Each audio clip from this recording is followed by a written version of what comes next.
We are live from LEDucation 2024 here in the beautiful Hilton Hotel in Midtown Manhattan, Greg Ehrich. That's right.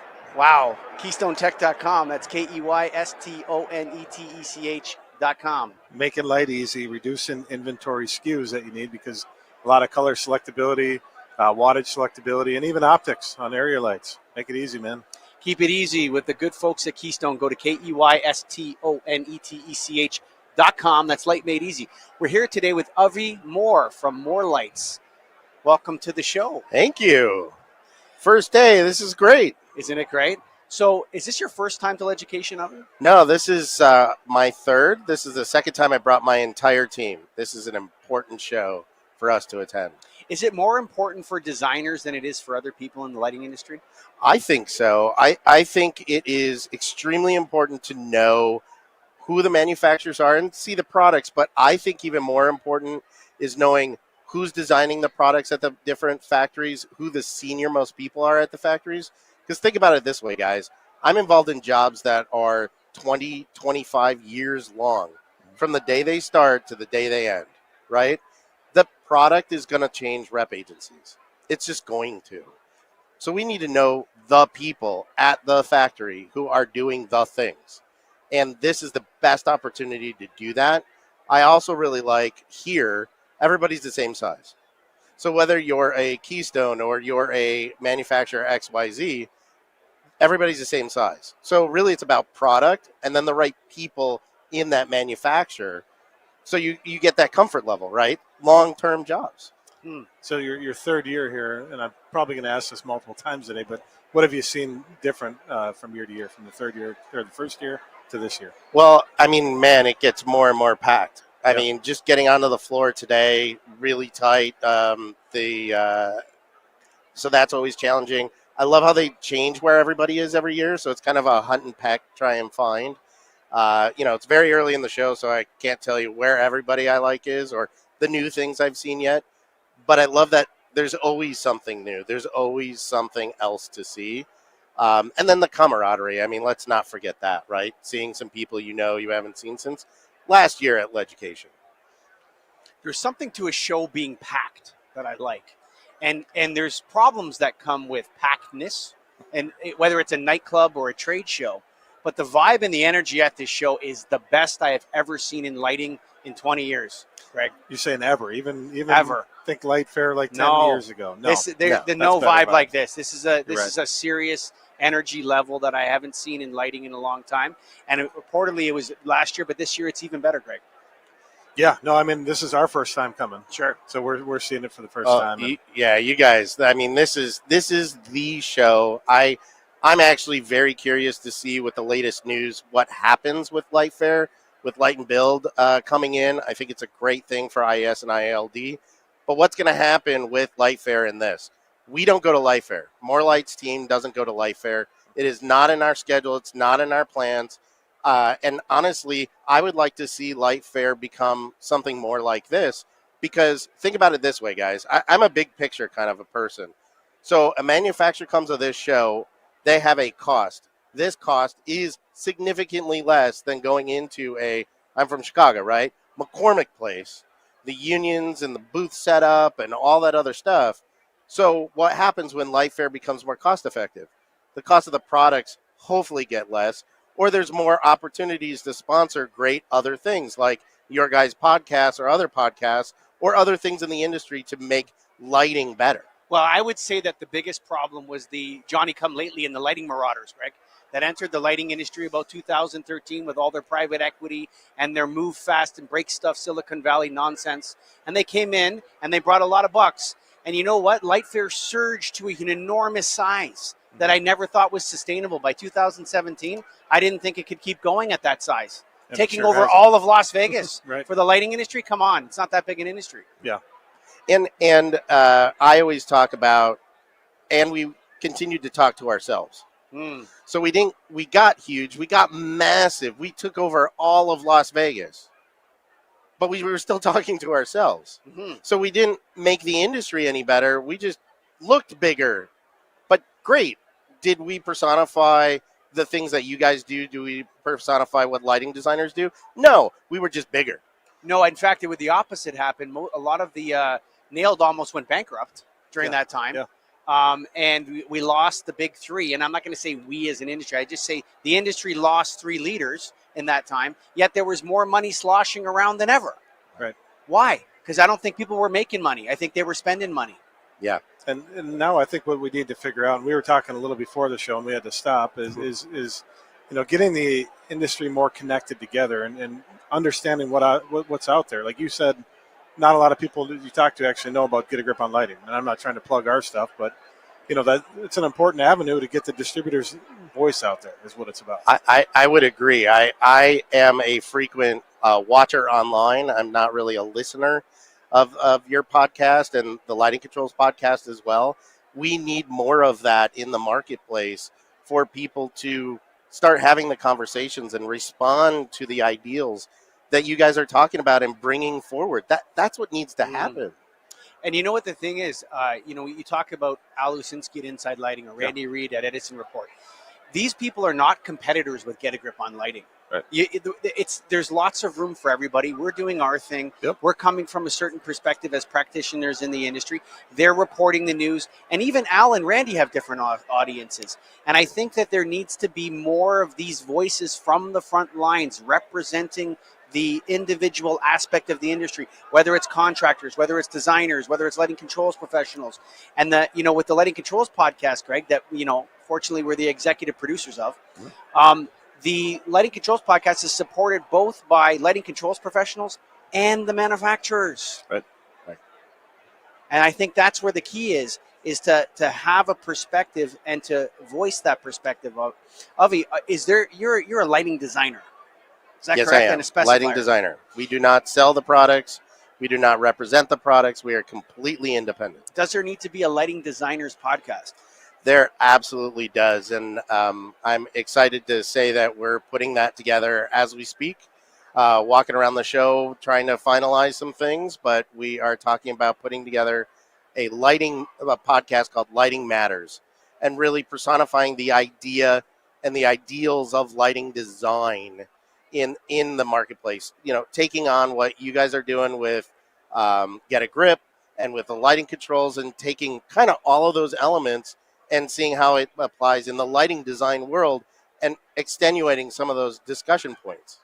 Yeah, so we often, we were in Germany a couple weeks ago, and our conclusion was that there's nothing in Germany for lighting distributors. Right.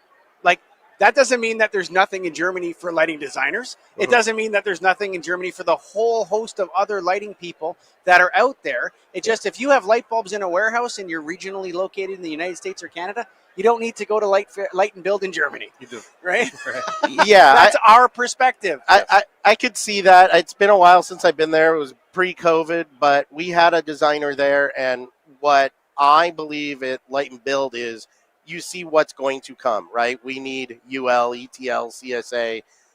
But as a lighting designer who loves dolly controls, for us, it's this market of all this stuff that we could use if they just realize that there's uneducated lighting specifiers here that aren't using lighting controls, right? So there's a great market there for design.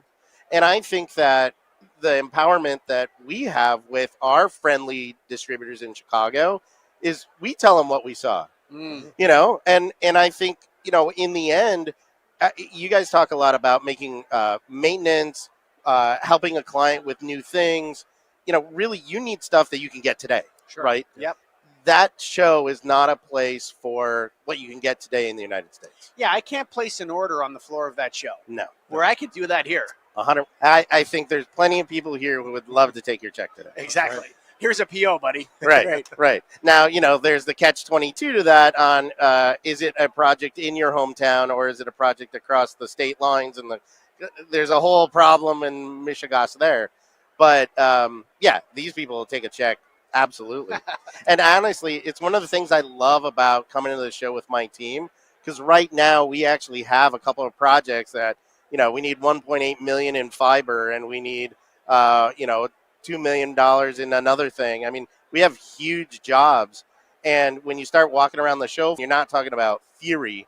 You're like, hey, I have an application and I have a client who just wants to buy, this is the best opportunity, because I love that part of this job. I love that part of the design, but also the, dingling the check.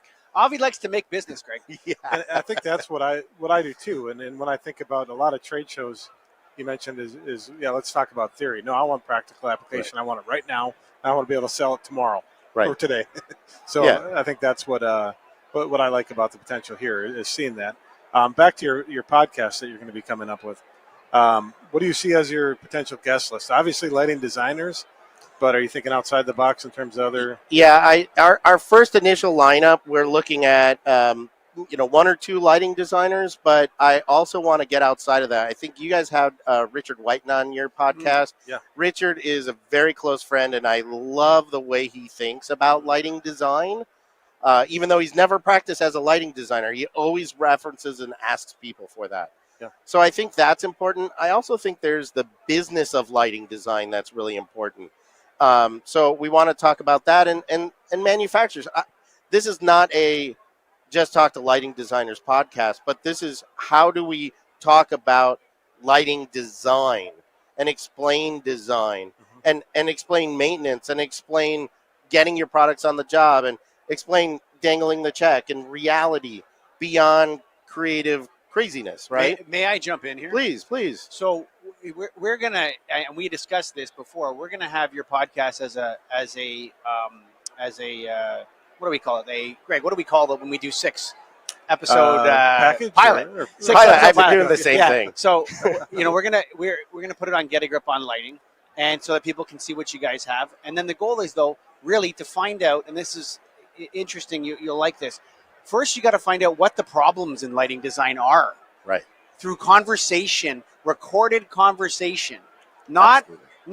I'm not going to say the word, but this talking, poop talking in the trade show floor or whatever. We're going to do this. We were just talking about it before the show about how you talk to people and then you email them and they give you the polite Minnesota no. Yeah. Right. Yep. But actually, we're recording, and we're going to do this, and this is what's going to happen, and this is the problem with lighting design. People need to know about this, and we did that with Get a Grip on Lighting.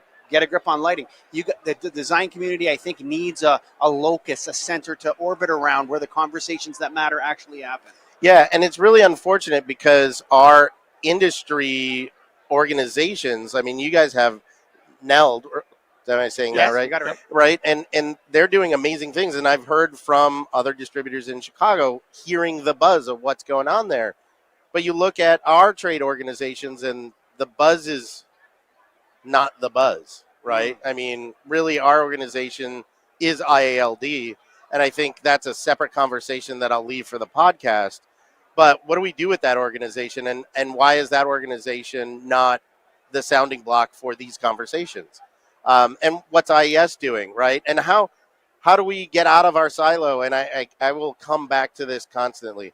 How do we get talking beyond the walls of this conference room? Yes. Beyond the lighting world, to the architects, to the owners, to everybody we deal with who actually cares about light. Because really the conversation becomes nobody cares about light until it doesn't work. Exactly. Yeah. No, that's the problem is that people think a lot of designers, specifiers, and people that do not supply replacement parts, okay, they think lighting matters. It actually, to the Hilton Hotel, it doesn't, unless it's not working. Just like the internet today. The internet doesn't matter to anybody except internet dorks. Okay. Right. Oh, we got 70 megabytes up and 70 megabytes down. Scott Walker's very happy about that, so we can live stream. You don't care about that. We just want to live stream, right? People just want to have the lights. They want to dim them when they need to, whatever it is, right? But it does matter when it doesn't work. That's when the rubber meets the road. Or you walk into a hotel room, as we're staying at the Courtyard down the street, beautiful, but the bathroom, like, I need sunglasses. It's unbelievable. But you don't need to be a lighting guy to notice that. No. Right. But you need a lighting guy or smart lighting people amongst the group I'm sitting here with to know that you don't need 5 million foot candles in a bathroom. Yes, agreed. And, finally, I would say that one of the things that, when we're talking about a lighting design podcast and about the management of the lighting design industry and the voice of the lighting design industry, you might run up against, you might have some butting up against people. Okay, and I'm going to tell you, a lot of those people that you're going to butt up against are not going to be lighting people. I would agree with that. Okay, very much so. All right, the lighting people will embrace this. Okay, I think so. I think that there's a lot of people who do lighting design who aren't lighting designers. Sure. And I think that there's going to be some butting heads that happens with that. I talked about this last time we were together. We have a pricing video that talks about overage. I got a lot of feedback on that overage video. How dare you start explaining how I make money? Are you serious? I mean, this is very important. I'm not saying that overage is a bad thing or a good thing. I don't know what it is, but it should be something that somebody knows about. Yeah, for sure. That's the conversation. I think there is going to be some butting heads and hopefully some conversation that comes from it. Yeah. You said a really great point. There's so many conversations that happen on this show floor and other show floors, and then people go back to their offices. Well, it's time to move on. It's time for them to be episode number 251 on Get a Grip on Lighting. Or Absolutely. What did you say the name of your podcast was going to be? Lighting Matters. Lighting Matters. So you're going to be episode 6, 7, 8, 9, 10. Exactly. And it's a recorded conversation. It's a body of work you're going to put together to put, and you know what? It's to serve the industry. 100%. That's what it's about. Right. And, finally on that point, your podcast will empower the voices of people that practice lighting design on a daily basis. Agreed. That's so important. Like, so many people walk around, they don't think they have a voice. And then they come on Get a Grip on Lighting and they realize people care about what they think. Totally. Yeah, 100%. It is amazing what the recorded word is in our world now, right? It's the inbound marketing. It is the thought leader position that you guys have created, and hopefully with this podcast I can work with my co-host Lisa Reed, and between the two of us and all the presenters we get, we create more thought leaders in the lighting design world. So we're talking about a Gutenberg moment here, Gutenberg press moment in the lighting industry.